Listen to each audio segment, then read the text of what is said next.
Hereby I open this academic ceremony in which Milan van Steenvoort will defend the academic thesis Unwelcome to Our World, Essays on Fertility and Forced Migration. May I invite you to present a summary of your study and the conclusions of your thesis? Dear Prorector, dear members of the committee, dear colleagues, family and friends. Thank you so much for joining us today for the public defense of my PhD thesis titled Unwelcome to Our World, Essays on Fertility and Forced Migration. Now, to start with the summary, I would like to ask you to think of people you know that have been living in or around the same area their entire life. Now, it's very likely that these people have experienced substantial changes in the population surrounding them. Sadly, they might have experienced some people passing away. On the other hand, they might have also seen new people joining this world. Finally, some people might have moved into the area, whereas other people moved out of the area. These three processes that shape the evolutions of populations are called mortality, fertility, and migration. Particularly when we talk about migration, one usually distinguishes between the reasons why people migrate. So these can often be classified more or less along a continuous line from forced migration to voluntary migration. Now, on the one extreme, forced migration might be people that are forced to migrate from their home country because of conflict or because of political persecution, for instance. This would be the group of migrants that we typically refer to as refugees, or if they stay within their home country, we would call them internally displaced people. On the other hand, people also migrate for tons of other reasons. So you might think that some people migrate because of a new job, or they migrate because they want to start an education somewhere. In these choices, there is a much more voluntary component into the decision to migrate. This is therefore why we often call this voluntary migration. Now, in my thesis, I address selected aspects of the study of forced migration and fertility. One important question with respect to fertility has been at least gathering quite some debate, and it is how can we explain differences in fertility rate both between different countries but also across time. So if we take, for instance, the fertility rate in India in 1962, on average, an Indian woman had about 6 children in 1962. If you look at it here in the Netherlands, it is slightly above 3 children per woman. Now, if we fast forward 60 years later, in 2022, the fertility rate in India went down to 2 children on average per woman, whereas it went to 1.5 child here in the Netherlands. In particular, in chapter 2, we study a particular component of fertility, namely excess fertility. Now, I believe excess fertility is easiest explained through the means of an example. So imagine a family that at the start of their fertile period would like or desires to have 2 children. Now, upon realization of their fertility, they end up having 3 children. This additional child is what we will refer to as excess fertility. Now, an interesting question might be, why is it that this family had an additional child? One of the reasons that might be is that this family strongly wanted to have at least 1 son, but had 2 daughters upon their 2 first births. In chapter 2, we study such particular mechanisms. So we study how the presence of gender-biased fertility preferences, so when families have a strong or favor having children of one gender over the other, affects excess fertility. In order to do this, we take a counterfactual approach. So we will compare excess fertility in a society with biased preferences to excess fertility in a society without biased preferences. So it's what we call the counterfactual unbiased society, so where preferences are unbiased. In this paper, we argue that defining unbiased preferences is not always straightforward. So in fact, multiple plausible alternatives exist. Interestingly, we show that depending on certain circumstances that we consider, excess fertility in a society with unbiased preferences might at times be larger than excess fertility in a society with biased preferences. And this is very contrary to what is usually, or at least commonly, believed within the literature. This also means that if you remove gender biases from a society, excess fertility might either increase or decrease depending on the prevailing unbiased preferences. In chapters 3 and 4, we move from the analysis of fertility to that of migration, and more particularly, forced migration. Now, when we study forced migration, we can usually take one of three perspectives. The first perspective is to take the perspective of the migrants themselves. For instance, how do refugees integrate into their new host societies? The second perspective looks at the perspective of the natives. So how are natives affected by arrival of new refugees, for instance, on the labor market? Finally, one can study the interplay between refugees and natives. So these would raise questions as, how do large inflow of refugees affect social cohesion in host societies? How are political landscape affected? And how do people determine their attitudes towards refugees? In my thesis, I particularly focus on this third perspective. In particular, in chapter 3, I study political implications of forced migration. That is, what is the effect of a large inflow of refugees on the political landscape in host communities? Now, let's just maybe consider a case example, and let's think about Germany in 2015. So, at the time in 2015, Europe underwent a large inflow of refugees, which is what the so-called refugee crisis, and Germany became the country hosting the largest number of refugees in Europe.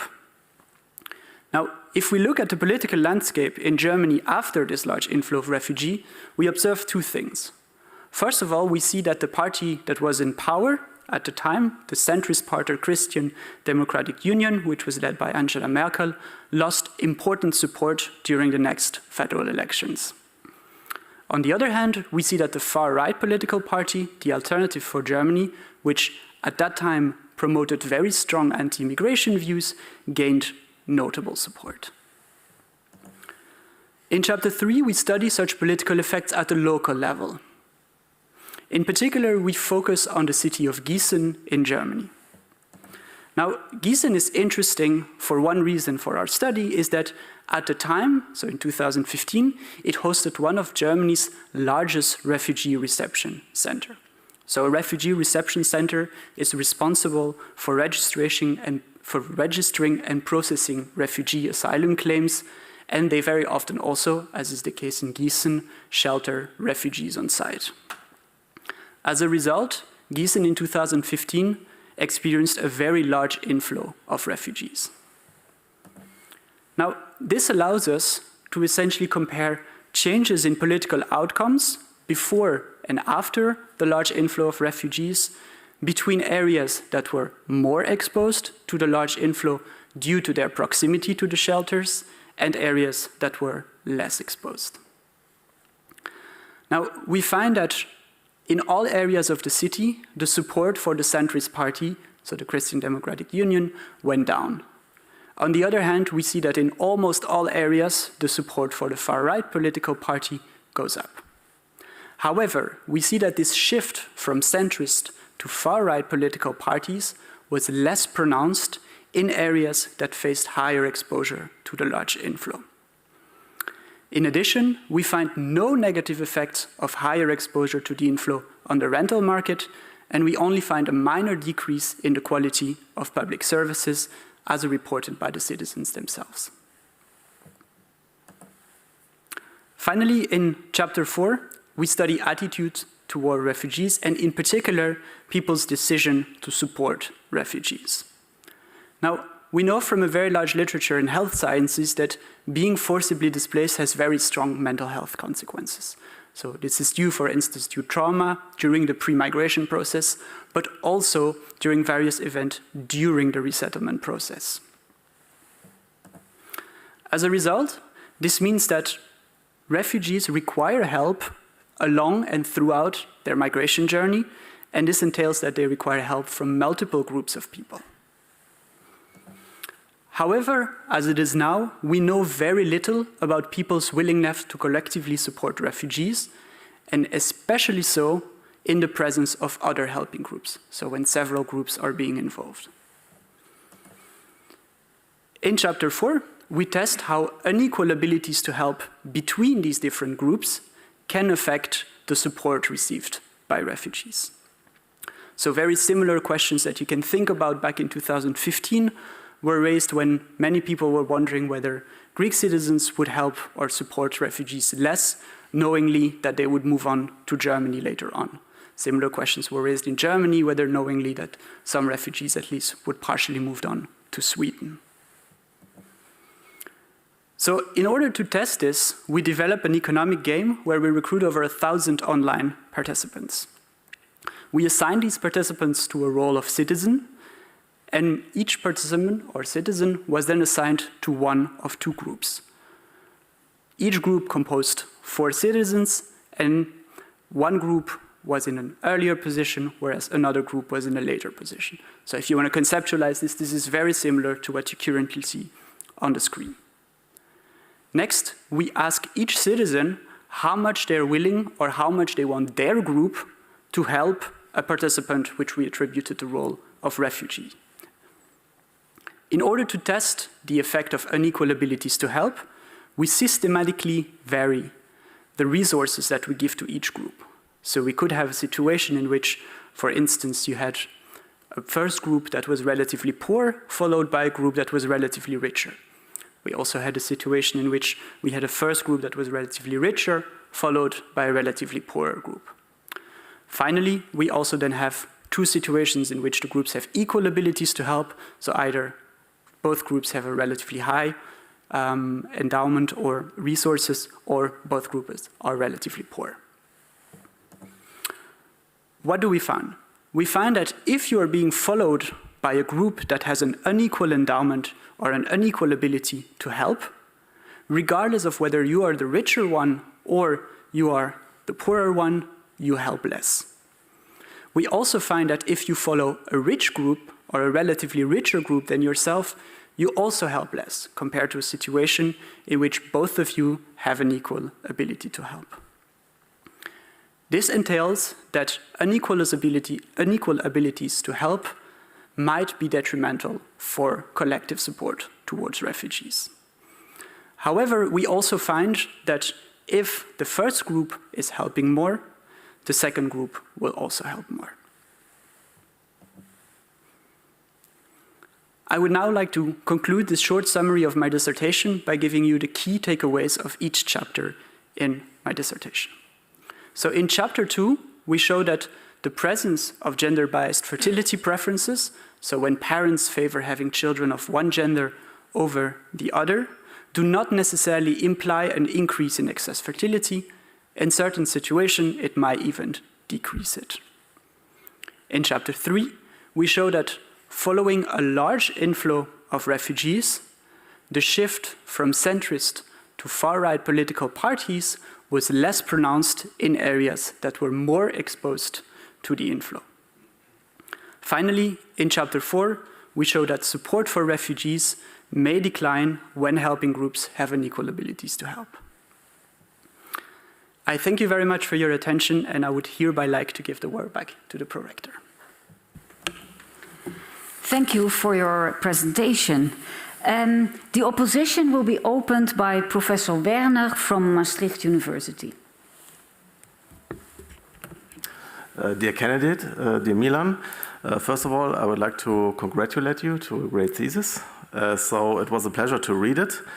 In your research, you address very interesting and also very relevant and timely questions with your focus on migration and fertility. And also in your thesis, you show your thorough expertise in various research methods, such as field data analysis and also experimental methods, which is also a great achievement. And I would like to start my question on chapter 4 with the result that you just described. In your online experiment, you point out that there is a role of, let's say, economic inequality for helping behavior. You find that economic inequality between the potentially groups of helpers actually are detrimental for helping behavior. So rich first movers help less when followed by a poor group, but also poor first movers help less when followed by a rich group. But at the same time, you find this conditional cooperation pattern, so conditional helping. So, but if you combine this together, then you might see, let's say, a double detrimental effect in the sense that if there's inequality, then there's less helping in the first place, and then due to conditional helping, there's also less help in the second step. And my question is, would you agree with this interpretation? And what would be mechanisms or policies actually to help fostering this helping behavior for migrants?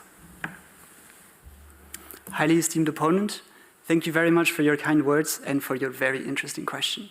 So first of all, I would agree with you that this might be problematic in the sense that this double effect exists if in an unequal situation, you end up giving less in the first place because of this inequality, and then you have the second sort of step where therefore people are conditionally less helping. So I would agree that the problem is there. Now, in terms of policies, I think the most important thing that we could take out of this might be that ensuring equal abilities might be something, or equal abilities to support refugees might be something that we should maybe prioritize from the moment we're going to have a collective system of helping. So where you can think of different countries or different regions are going to be involved. It might be important to address, let's say, the means that each one of them have, so that each one of them can contribute equally. This would then, in a sense, have a double effect. So in the first place, that you would not have this sort of detrimental inequality effect anymore. And therefore, because the helping by the first group would increase, we would have this sort of externality effect that the second group also will have additionally. So I believe this is probably, in terms of policies, what could be most advisable in order to solve this issue in the first place, in the sense that, and at least making sure all of them have the equal abilities to help. I would just like to highlight one thing, is that in our design, we only have between groups differences. So we don't have within groups inequalities. So all the citizens within a certain group receive the same endowment. So of course, when we want to translate this into practical matters, I think we need more evidence in terms of how within group inequalities would play out in these different setups. So this is something, unfortunately, which we cannot say. So at the moment, we can only talk about these sort of more macro level effects. But I think this should also be taken into account when we consider policy application. Okay, thank you. The opposition will be continued by Professor Zeel from Maastricht University. Dear candidate, dear Milan, first of all, let me also congratulate you on your thesis. I definitely learned a lot. Of course, I'm very far away topic-wise from this, so let me raise a few more fundamental questions maybe. Namely, first of all, about Chapter 2. So in Chapter 2, you talk about gender-biased fertility preferences, and I would like to ask you about the term preferences here. So when we do economics, we usually think about preferences, then utility functions and prices, and then some choice or outcome.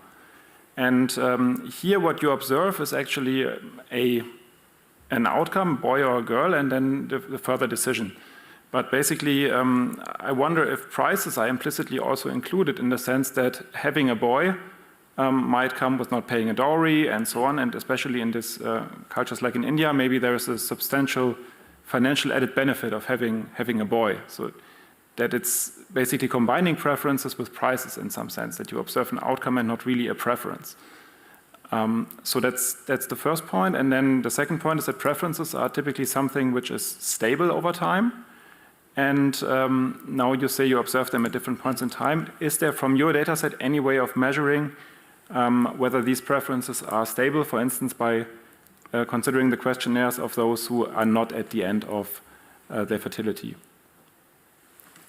Highly esteemed opponent, thank you very much for your kind words and for your very interesting question. So I agree with you that also if you look at the theoretical framework, or at least the conceptual framework that we use in our paper, the way we define preferences is maybe not how we would often think about preferences, so we actually restrict the preferences that we use to a very specific class of lexicographic preferences. So essentially, the reason why we do this is because we wanted to follow the literature, which usually also consider this class of preferences when we talk about them. So in that case, what we observe is that families simply essentially rank, so they have a desired composition, so number of boys, numbers of girls that they desire, and desired family size, and then they essentially will rank these by order of importance. And this is the type of preferences that we use in this case.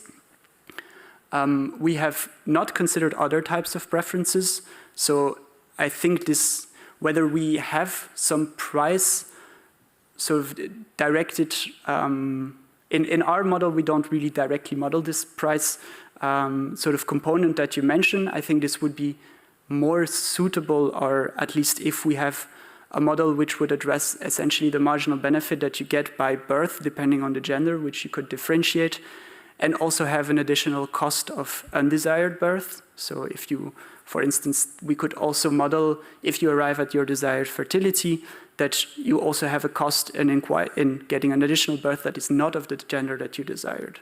So these are all costs that we don't consider. If I consider the type of cost that you mentioned, I think this is more into determining which rank we are going, or at least which preference we're going to put forward first. So whether we're going to focus more on the gender composition or the family size.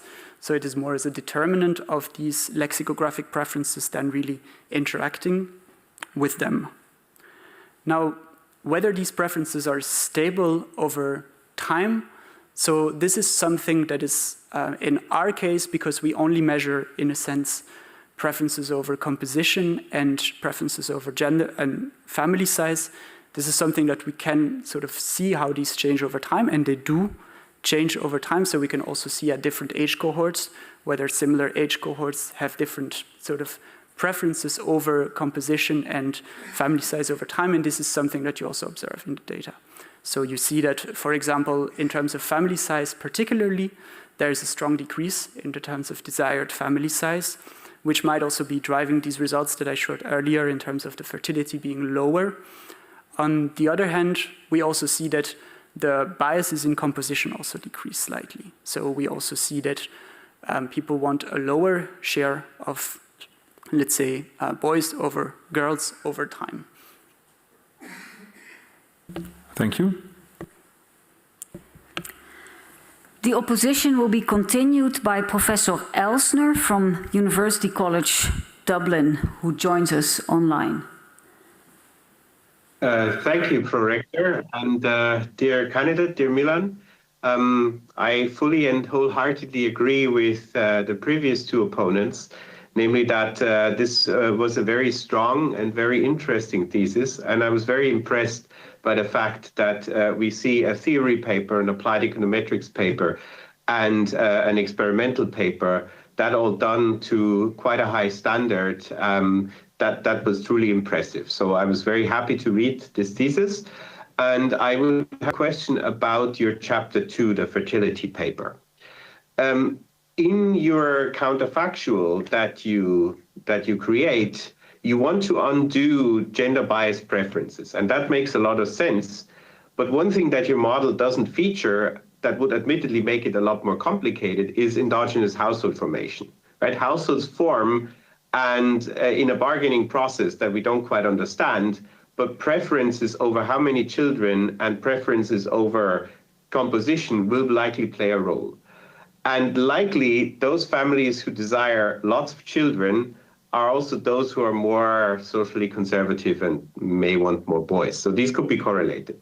So this means that in your counterfactual, if you factor in endogenous household formation and you undo the gender preferences, you may implicitly then also change the distribution of households with respect to the other preferences, namely over the desired number of children. Now, my question is, have you thought about this and how endogenous household formation would change the results of your, or the predictions of your model? Highly esteemed opponent, thank you very much for your kind words and also for your very interesting question. So we have thought about this, and I would fully agree with you that this is a possibility. So the idea that if we remove the gender biases from people's preferences, then we might see different matchings in society, which might lead to, let's say, different household preferences at the end of the day.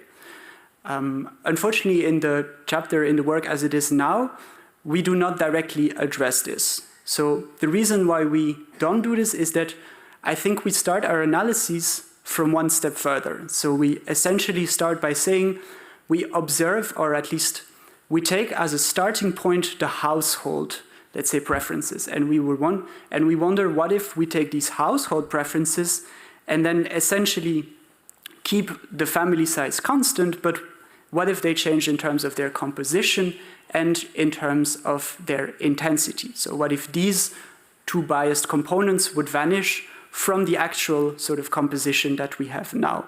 So our analysis starts from the point of the household, from the household's perspective.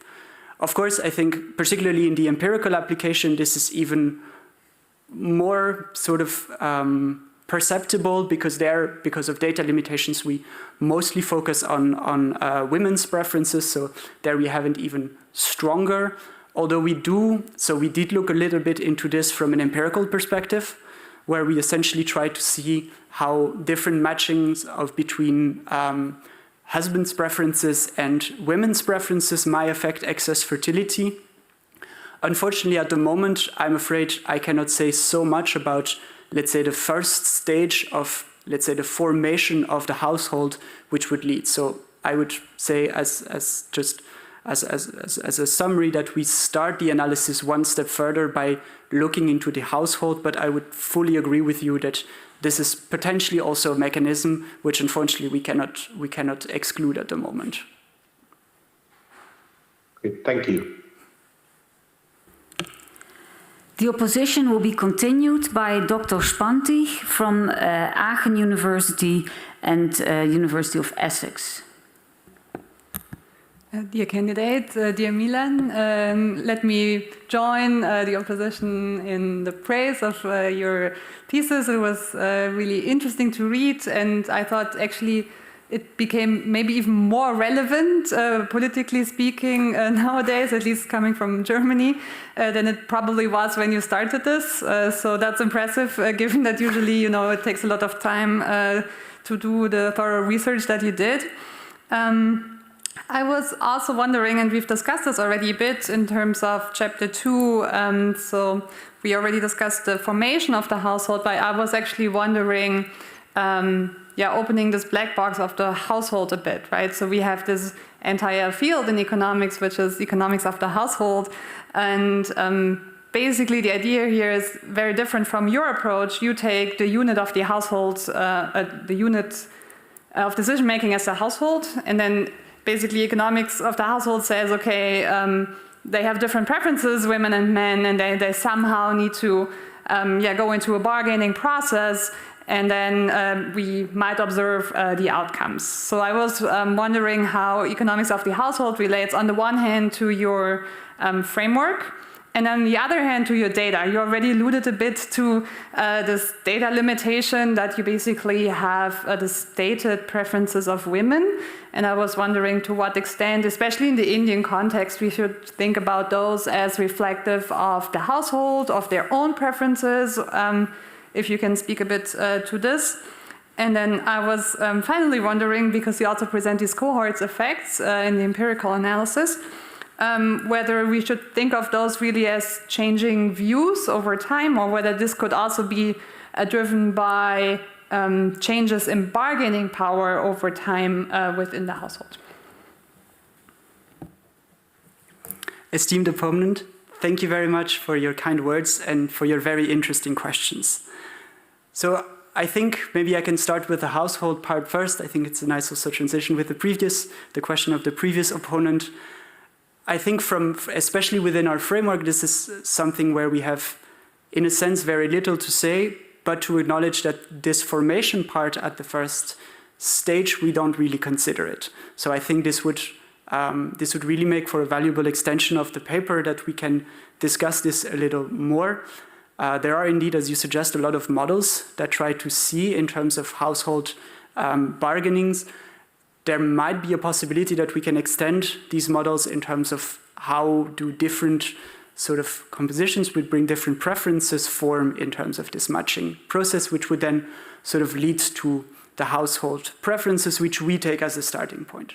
So I think this is very good to highlight. I think this also sort of relates to another point that we have in our conceptual framework, that these preferences are viewed as at least short-term relatively static, so that this is a preference that you have and which goes on, and then you compare the outcome to this preference and then see excess fertility, whether you went over it or not. So I think from an empirical point of view, we can most likely say something more about this. Unfortunately, it also very quickly becomes tricky in the sense that even if we don't consider this idea that different households might form, but just try to look at how do different types of household, let's say, agree on, for instance, how much they will go beyond their excess fertility. So we had a look into this. We decided not to include it in the chapter for the reason that the table was extremely long, because you can have many possible interactions. So just with the DHS, so the Demographic and Health Service that we use, there is actually a subsample for which they interview both the mother and the husband. So here we could essentially say something about how these two. Of course, sample sizes are lower, but the surveys have a very large sample size, so I think it's still meaningful to look at this, which we did. But as I said, you have essentially three sets of preferences, so we know then for each woman how many children she wants, how many boys and girls she wants, and how many undesired children she wants, not undesired, children of an undesired gender, she wants. And then we have the same for the husband. And so, of course, these are 8 different parameters which all can interact. So when we looked at this, we ended up with situations where some women would not attain, but the husband would attain their desired fertility. This is pretty simple, and there we can see some sort of bargaining applying. So we see that when the husband does not reach his own preferences, or his stated preferences at least, but the woman does, then there is some increase in excess fertility. And I think this is also usual. I think this has also been documented in other papers. Also on average, this happens relatively often in the sense that husbands tend to have higher desired family sizes than women in general. Although the composition, there's not such a huge difference, at least in the subsample that we have. So in those cases, we can look at it, but these are the relatively simple cases. So we might also have cases in which both reach their desired family size, but the composition is not exactly as each one of them wanted. And so it becomes relatively tricky, which is the reason why we did not include it in here. But this is something that we can at least partially look at to say how these, let's say, intra-household bargainings would work under, of course, very strong assumptions from this empirical point of view. Now, in terms of the cohort evolution, I think, could I ask you to reformulate the question, please? So you basically say, oh, the preferences change over time. And I was wondering, I mean, if we assume that there is a bargaining process underlying what you can observe in the data, whether it might not actually be the preferences changing, but the bargaining power of like women relative to men. Thank you very much. I agree with you that this is certainly something that will play a role. Again, in this empirical illustration, it's only the women's preferences. So here we don't see this, but I'm pretty sure if we collected household data that we might see similar patterns develop. So I think this is definitely a valid point. I think it even plays through 2 roles. So I think the channel that you identify is absolutely true. So I think there is some higher bargaining over time for women in India, for instance. But I think there is also a change in terms of what you could conceive as the reasons that create these biases for certain gender of children. So one reason why son preferences is very prevalent in India, for instance, is that so there are cultural reasons and economic reasons. And of course, the economic reasons are evolving. So there are much more work opportunities for women now in India than there were 60 years before. And so this could then also drive not only that women have more bargaining power in terms of the decision of the fertility of the household, but at the same time it might also sort of weaken, in a sense, these determinants of why son preferences are strong. So I think in both cases, this kind of economic strengthening of women's position in India, but in other places as well, might work through these two different channels. So I would definitely agree with you on that. Okay, thanks a lot. The opposition will be continued by Dr. Strobel from Maastricht University. Dear candidate, dear Milan, I also want to join the others in congratulating about your thesis, and I already wrote you an email about it, right? Particularly about the very creative title. And I do remember in my PhD thesis, I had a similar problem bringing together seemingly unrelated things, and I called it Essays in Experimental Economics, and I got heavily criticized by one of the referees of the process. So, well done. I have a question to chapter 4. You frame your experiments all in percentages. You analyze your data in percentages, you drive your hypothesis in percentages. Now, I want to challenge this a bit because there's a difference. For example, you find 2 null results, right? That people might or should give more actually when they're rich, right? Now, if I was rich, I would say if I give 20% of my wealth to someone else, and the other one also gives 20%, the poor guy also gives 20% of his wealth to this poor guy, then this is completely fair in a sense, right? So I have one challenge would be, okay, why do you come to this hypothesis like you had, right? Then, and the other thing is speculate a bit about what happens if you phrase or if you frame the whole thing in absolute terms rather than in percentages. So, I mean, doing the experiment in absolute terms as well as, let's say, doing the data analysis in absolute terms. Esteemed opponent, thank you very much for your kind words and also for your very interesting question. So, I agree that we actually very early on started on from this relative perspective, in the sense that we would, so you would expect from a benchmark starting point that you might not see as strong differences there, because this kind of takes already into account these different wealth that they have to choose a relative amount. So in this case, this is the reason why we started with this as opposed to an absolute. As you mentioned, I can only speculate what would happen if we had the absolute sort of values in terms of the endowment manipulations that we do.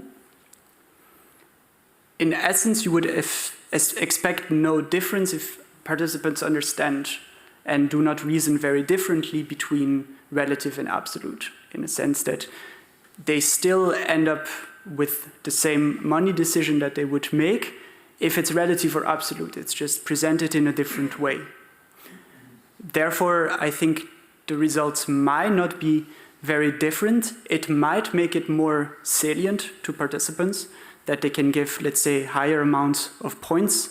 So we frame everything with points also. So when they choose a relative amount, they see exactly how many points there are left for themselves and how many points go to the refugee. And this is also, at least I believe, made very salient in the experiment. So they see this at every time when they make the decision. Just above, they see the points that they have above. So because of that, I would expect that there is not a strong difference between absolute and relative.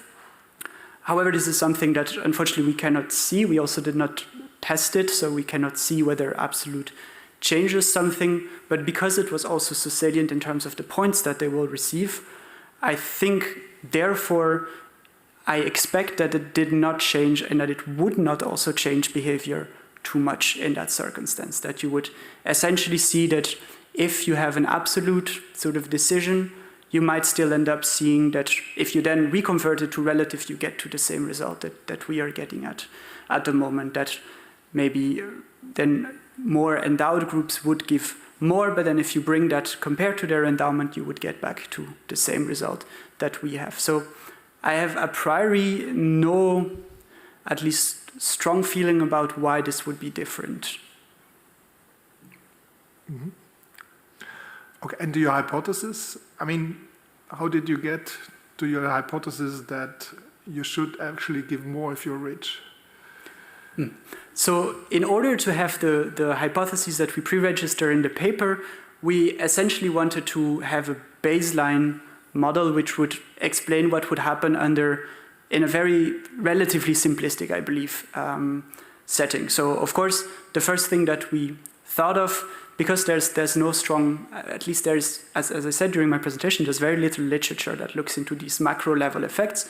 So we did not really have an idea of how or where to get started in terms of the hypotheses and in terms of the effect sizes. So in order to do this, we developed a small model. This model, I would definitely argue, is open to criticism. So I think it's a very simple model in which essentially the two decision makers only care about their own endowment, what they give to the refugee, and the endowment of the other decision maker, and we do this in a Fair-Schmidt type of preferences. So it abstracts from many things, right? So they are myopic as to how much the other group they will believe, so there's no strategic component in that respect. So they're also, so in that case we have very limited, let's say, generalizability of this model. The point of this model was really to have a simple sort of explanation is if people or decision makers enter into, let's say, such a decision where there are two groups that decide how much to help, and they care about the fact that they might be relatively rich or relatively poorer than the others, what would happen? And this is essentially where the prediction comes out from. So the prediction essentially comes from the fact that if you're relatively richer, in addition to giving to the refugees, you get some moral benefit from it as we model it, you also decrease advantages in inequality, which if you are in an equal endowment groups or if you are the relatively poorer one, giving to the refugees, of course, gives you a moral benefit. It also has the same cost, but at the same time, it, let's say, puts you in an even worse spot compared to the other decision maker. So this is essentially where the prediction comes from. But I think we also mentioned this in our pre-registration. We also mentioned it in the paper that we're well aware that this is a simplistic benchmark model and that decisions from the participants can very well deviate from this. Okay, thank you. The opposition will be continued by Dr. Meissner from Maastricht University. Yeah, dear candidate, dear Milan, congratulations also from my side for a very nice, interesting and timely thesis. I have a question for chapter 3. So first of all, I think he did some really nice data work for this chapter, right? So combining many sources of different data, so this was really nicely done. However, I'm worrying a little bit about the identification of the causal effect here, right? So you have these refugee centers, these 2 refugee centers, and they're not placed randomly in the city, and it's also only 2, right? Now, I'm wondering how confident are you that the treatment is truly exogenous, right? So I understand that you analyze the pre-trends and you find no meaningful differences there, so that's good, and that's standard practice, I would say. But could it be that there is some heterogeneity in the response to the treatment? So let me illustrate. So one story could be, for instance, could it be that historically people who are more tolerant towards migrants moved closer to these refugee centers, right?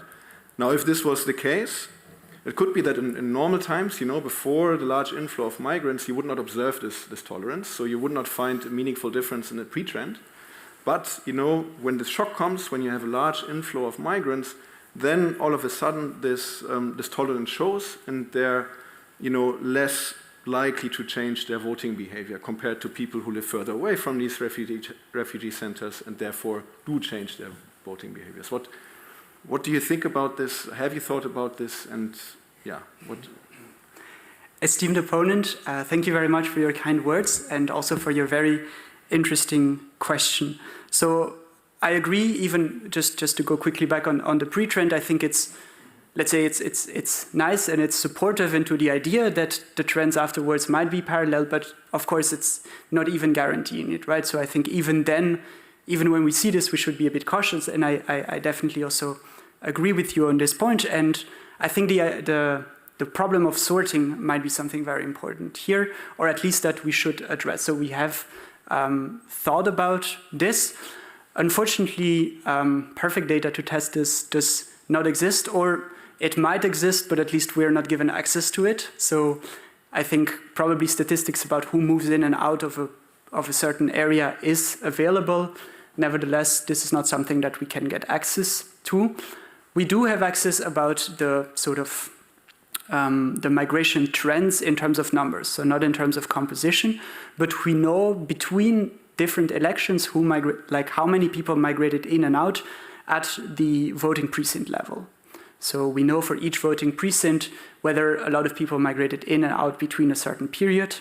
And for this, we don't see any differential trends. So what you would sort of think is that at least, so this essentially assumes that if you're willing to assume that migration for all other factors remained constant, and the only factor that changed was this higher sort of like this larger inflow as an external factor for migration, then you should observe a difference, and we do not. So under this assumption, we might be able to say something about that. An alternative to look into this, which unfortunately we have not done in the current version of the chapter, might be to essentially also compare, because we have 2010 census data, if we compare it to the census 10 years later, then we can at least say something about how the composition changed because of this matching that we are able to do, which I believe is relatively precise in how we get these characteristics. However, we have not done so yet. I think one caveat with doing this, however, is the long time period. And I believe that the census in Germany, the next census in Germany was in 2022, so was also delayed by a year because of COVID, compared to the usual 10 years that are between the two. So yeah, we might also have some undesirable effects in there. So unfortunately, I agree that sorting might be in a way important. One last point that I think we could sort of add to this debate is that we can also see, so these shelters were pre-established. So they existed before, but they were not as, let's say, full as they used to be in 2015. So what we can do is that the most recent one opened in 2012, in the larger one in Rödgenerstraße, or at least the one that became the larger one during 2015. So we see that there, we don't see, at least around the period that it opens, a strong, let's say, people negatively reacting to this. So we don't really observe that many people migrate out of this area right after this center or shelter is opened. So this might also say something about the sorting. However, I think at the end of the day, I agree with you that we should acknowledge that we cannot perfectly address this. Okay, thank you. The opposition will be continued by Professor Werner. I have another question regarding Chapter 4. So in this experimental decision situation, if I understand it correctly, you call the participants citizens and refugees. And we know from other experiments that framing might have an impact on behavior. So therefore, my question would be, first of all, could you please explain a bit more what the reason was why you choose this framing? And second, do you have any expectation how this framing could actually affect willingness to help, especially in, let's say, in the presence of unequal endowments or wealth that also changes the possibilities to help? Highly esteemed opponent, thank you very much for your interesting question. So the decision why to frame this experiment was really that we wanted to at least have some contextual factors that are related to our research question. So this decision of framing was essentially driven by our research question. We wanted to make sure that people also had the situation in mind when they responded to our experiment and did not sort of extrapolate it to other situations. Now, there's, I think, a very good question about the expectations, whether we expect this to change the results. Actually, this has been tested in a previous experiment by Mike Taylor and my co-authors on the paper. So they played the game, I mean, they did a between-subject comparison of participants who played the game in a neutral framing, so where we did not have the citizen and refugee, and participant had the citizen and refugee framing. And there is a change in behavior, in particular for more prosocial individuals tended to respond slightly more to the framing. So people in general, and particularly prosocial, became more willing to support the, let's say, in need person when he was framed as a refugee and they were framed as citizens compared to the unframed situation. So it has an effect on behavior. I would also agree that, or at least argue that this might be, this is for our research question, a desirable effect, and how what is sort of nice and comforting in what we see in our results is that strong predictors that are associated with support for refugees also replicate in the lab. So we, for instance, evaluated or asked self-reported political orientation of our participation, and you see that this strongly predicts support. So the more you move towards the right on your desire, on your stated political orientation, the less you become likely to help. So I think this is some validity check that should at least make us think that this is the case. We also observe some gender differences, although you do observe them also just similarly in giving decisions as well. But you also observe them in survey sort of larger analyses about the population. Now, one thing that we were, at least we tried to be as careful as possible, was to make sure that we still framed our treatments in a very neutral way. So what we wanted to avoid is to make sure that our treatments were not framed in such a way that certain treatments would, let's say, generate very strong emotional reactions where others would not. In a sense that there we might be overestimated the impact of certain treatments. So for that reason, we kept also the treatment extremely neutral in the way it was framed. So we essentially just told them about the points that they would receive. We did, for instance, in my presentation, and I think during certain questions, I referred to rich and poor groups. We never used such load-in terms in the experiment. We just mentioned the number of points that they would receive. So we tried at least to make sure that the framing was there, but it's the same for all participants. And in our between-group conditions, we did want to only vary the specific aspects that we were interested in without trying to make the focus on the framing more salient in certain aspect than others. Of course, we cannot fully rule this out, so I cannot talk to the 1,000 participants that we had to ask them if this was really the case, and even if so, whether they would report it. But I think I'm pretty confident that at least they're framed in the most neutral possible way, and therefore that these effects should at least be minimal in expectation. Okay, thank you. The opposition will be continued by Professor Zeel. Okay, my next question is also about chapter 4. It's a bit in line with what Martin asked before, namely the hypothesis development that you do there. And it's on the very short side in the paper. And so then I went into the appendix to look a little bit at the Fair-Schmidt preferences. And my general question is, I guess, now you said the hypothesis, maybe you are aware that they should not be taken too seriously already ex ante in a way. And so you basically had three options. One would be to be purely exploratory. One would be to say, okay, I really write down a backward induction model and I really go through all of this and then find the necessary conditions and so on. And you basically did something in the middle of the two. I would just like to ask to have your opinion on this. First of all, why maybe the full solution of a model would be difficult, and why you think that we still learn from these hypotheses, and just what your take is from a methodological point of view on this. Highly esteemed opponent, thank you very much for your interesting question. So the reason why we did not go into the full-fledged model as might be that that I think maybe the complexity might overtake the place that we wanted to give it.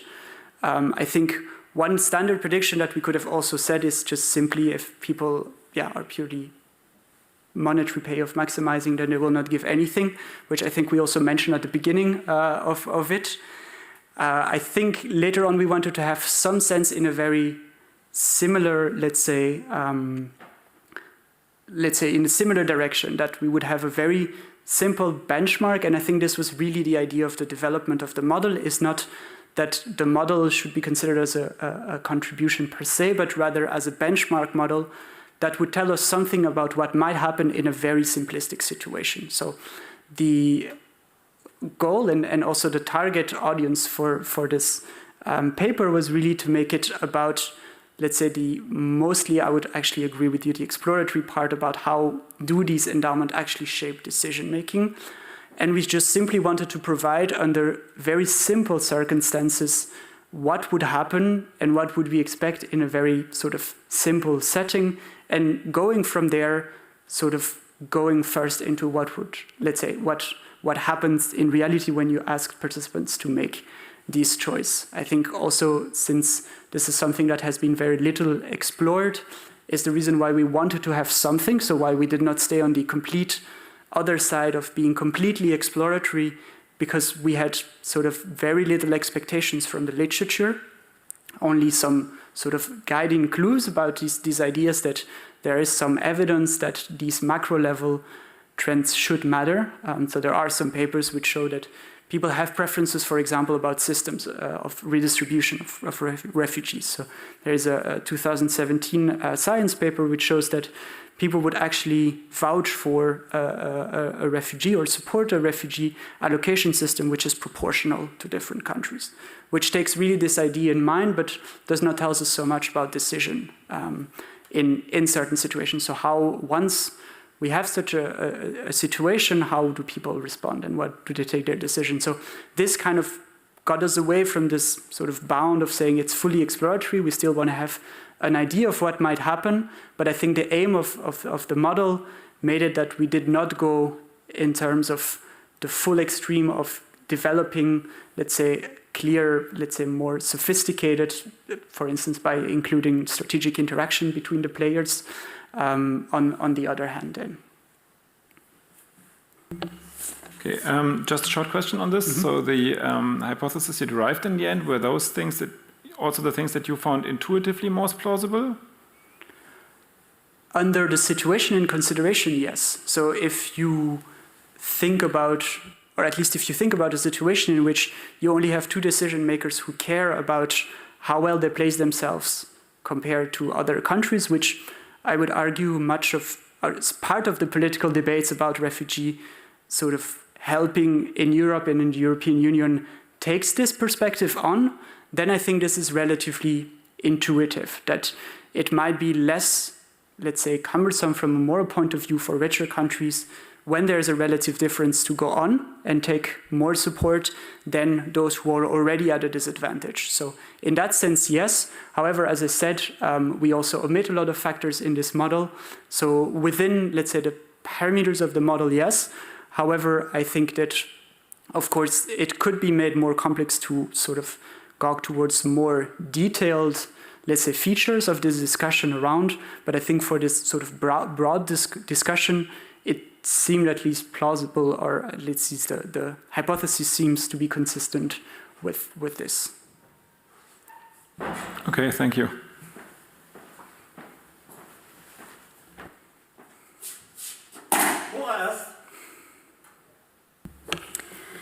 Milan van Steenvoort, the time appointed for defending your thesis has passed. The degree committee will now withdraw to discuss the quality of your thesis and your defense. I request that you and your company await the results of our deliberations and our return in this room.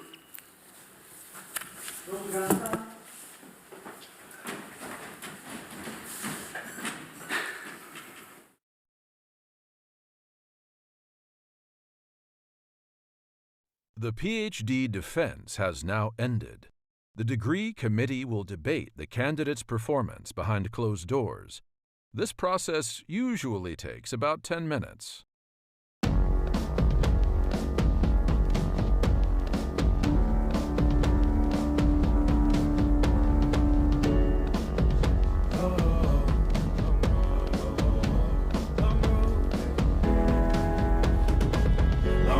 Southside, 7 miles in my rearview mirror. I know what it felt like. My goals only getting clearer. East side to the west side. No place like home. If it's questions that you've got, go the extra mile and die.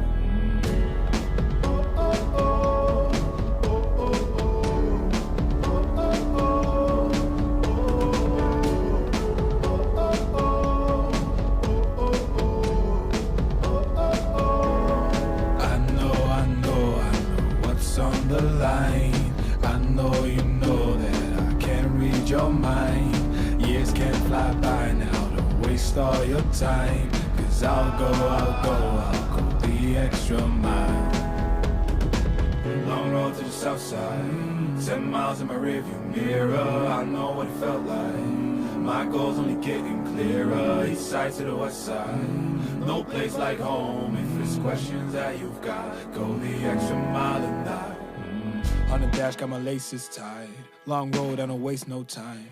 Break rules because fate decides. With the team and we chase the light. I make a move, fall down, shake it off. I hate to lose, bad branch, break it off. No room for negativity, praise and love. Prepare for deep part cause we're taking off. Get the mileage, traveling so far from home. Gathering knowledge, other connections. I put the time in to get everything I ever hoped for. It's a challenge and we all in. It's a better future that we go for. And even though these nights seem long, I know that I am never on my own. Know you won the battle once you've grown.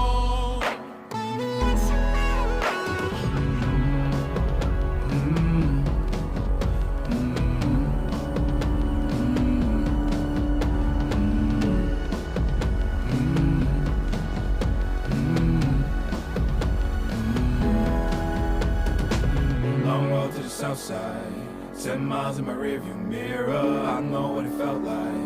My goals only getting clearer. East side to the west side. No place like home. If it's questions that you've got, go the extra mile and die. Long road to the south side, 10 miles in my rearview mirror. I know what it felt like. My goals only getting clearer. East side to the west side. No place like home. If it's questions that you've got, go the extra mile and die.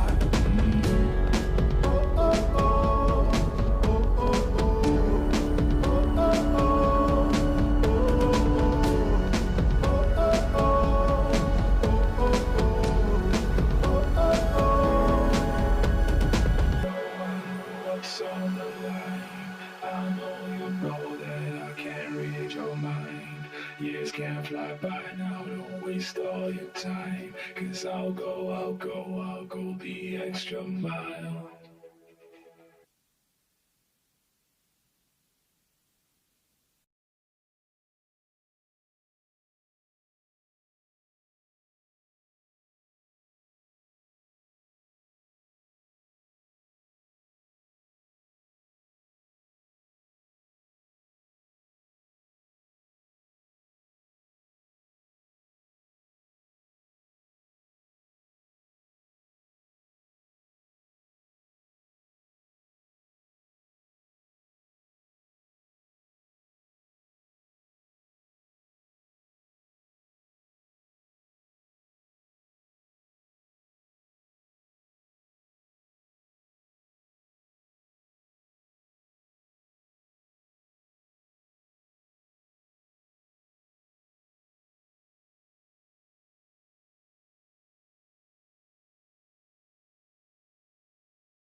U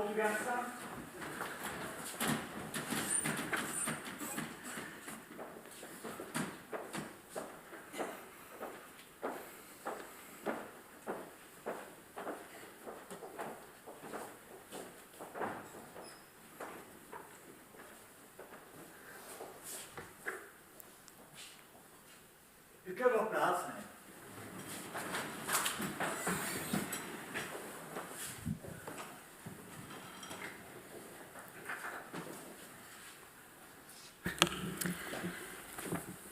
Milan van Steenvoort, the degree committee here present has assessed the quality of your thesis and your defense.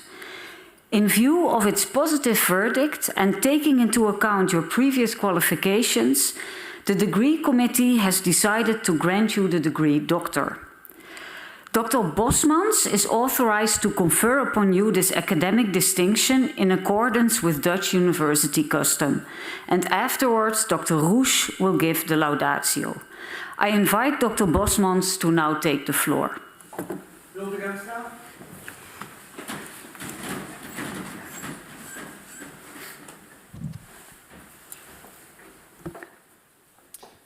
Do you promise to work in accordance with the principles of scientific integrity at all times, to be careful and honest, transparent, independent, and responsible?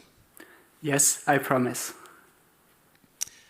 By the authority vested in us by law and in conformity with the decision of the committee here present, I hereby confer upon you, Milan Taco Karin van Steenvoort, the degree of Doctor, and grant you all rights attached by custom and law. As evidence of this, I now present you with a degree certificate signed by the rector, the secretary, and the other members of the committee, and affixed with the official seal of the university.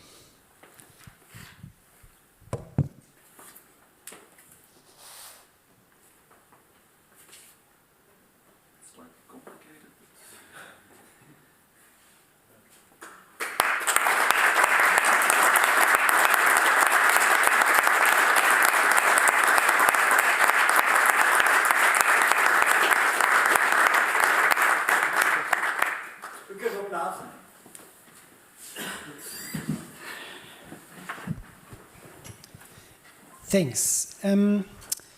Dear Milan, dear family members, dear friends, dear colleagues, on behalf of the supervisors, let me congratulate you on this achievement. It marks a milestone in your academic career, and you can now officially also be at least as proud of yourself as we are of you as your supervisors. With respect to your journey towards this milestone, I thought it might be worth mentioning that you did not start under the most positive circumstances, right? So when you started, we still had the pandemic, you could meet everyone only virtually, and so on. So a tiny leftover of that is actually that every time I see you, I'm surprised how tall you are, because we, in the beginning, only saw each other through computer screens. Luckily, this has ended, and luckily, I think you've made up for all the deficiencies maybe that came with your bumpy start under those conditions. Now, the topic you chose for your dissertation, and this has already been mentioned by many of the opposition members, could not be more timely. And we are very happy to see that you not only became a real expert with respect to questions surrounding population change and migration, but also learned three pretty separate methodologies that are all relevant to study this topic. So we are pretty happy to say and to see you having developed into a fully rounded expert on at least this topic from an economic perspective. And the University of Namur also has recognized this potential and already hired you into your follow-up position. in which you, I think, starting probably tomorrow, you will now officially also be able to work as a postdoc and not just as a researcher. So congratulations on that one as well. I think to describe, I think the most salient common theme that from our perspective also runs through your thesis, this is rigor, right? So we got to know you as someone who is hesitant to publish and also sometimes to discuss things which you have the feeling are not fully polished to a level where you're happy with things. At points this might slow you down, but in hindsight and in full perspective, I think this is also pretty clear evidence of your scientific ambitions and of your scientific ideals, which are now rewarded with this degree of doctor, and I think we all agree that this is very well deserved. Finally, as a person, we got to know you as a very reliable, as a very open-minded, humorous, considerate, and extremely polite person, which we appreciate a lot.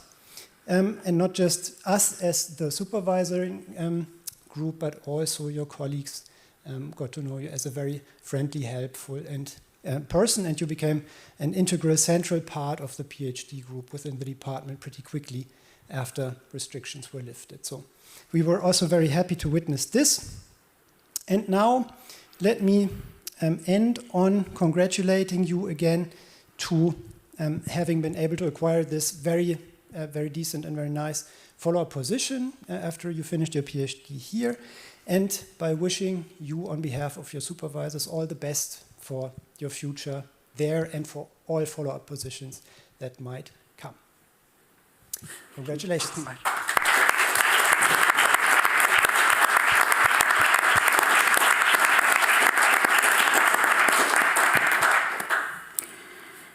Dear Dr. van Steenvoort, also on behalf of the Maastricht University, I congratulate you with the degree you have acquired. I hereby close this academic ceremony. I would like to already invite the audience to go to the Refter for the reception. You can follow the signs for the Refter, or you can follow the people who know where to find it. The committee and the candidate will join you later on.